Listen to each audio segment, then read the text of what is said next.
What's up everyone, I'm IAMOBG for TastingSkills.com. Welcome back to another video. Today I have something special and something close to my heart because I'm absolutely a sucker for Japanese whiskey.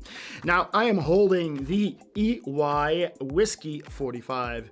Now this is produced by the Shinshu Mars Distillery. Now the Shinshu Mars Distillery was established in 1985 and it was mothballed or closed from 1992 to 2011 and then it reopened. Now this is a true historic distillery. It's in the prefecture of Nagano, or basically the state as we call it, and this sits at 2,600 feet in elevation, or 800 meters. Now they do make several different whiskeys. This distillery only has 2 pot stills, and traditionally they do 75% corn, 25% malted barley, and then they age it for a minimum of 3 years in ex-bourbon barrels.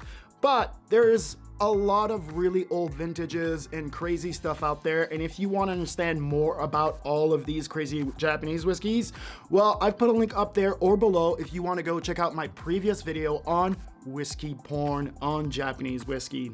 All right, so let's jump into the several different SKUs that they make. The first one that I'm holding in my hand has an ABV of 45 or a proof of 90, and this one retails for $35. Then there's the Iwai. This has an ABV of 40 or a proof of 80, and this retails for $35. Then we have the Iwai Traditional. This has an ABV of 40 or a proof of 80, and this retails for $55. Then we have, once again, Iwai Traditional, but this one is Fuyu, meaning it's chestnut cast finish. Now this has an ABV of 40 or a proof of 80, and this retails for $70. Now they do make a lot of other whiskeys out there. You can find a lot of really old vintages.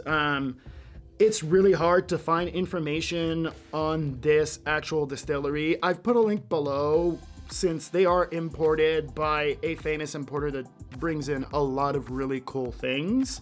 So like that, you can try to understand, but I haven't found an actual website dedicated to this. That is my only issue with it up to now. Now let's talk packaging. Packaging wise, this is a B, I would say. The packaging is simple, minimalist. I absolutely love. Simple twist off at the top. The bottle is real traditional. You do get at the bottom right here, you get the nice volcano.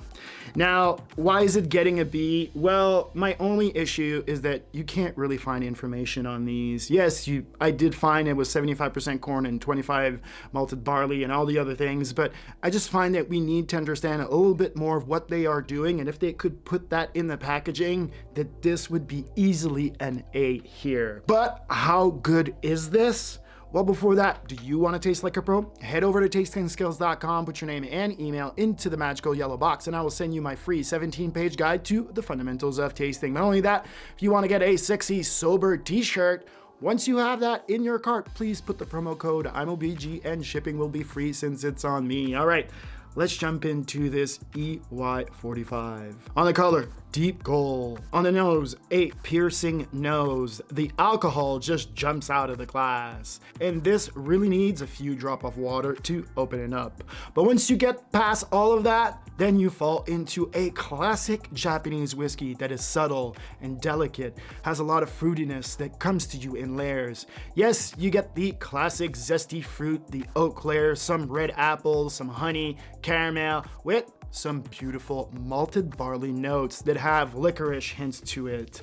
This is something that you can spend a lot of time on as you try to figure out everything that is in this glass. Lots of complexity and subtlety. On the mouthfeel, oh my, the attack on malted barley that turns into layers of spicy oak is just on another level. And then it turns rapidly as the acidity comes in and delivers those sweet, spicy tannins from the oak. And this is just a wow.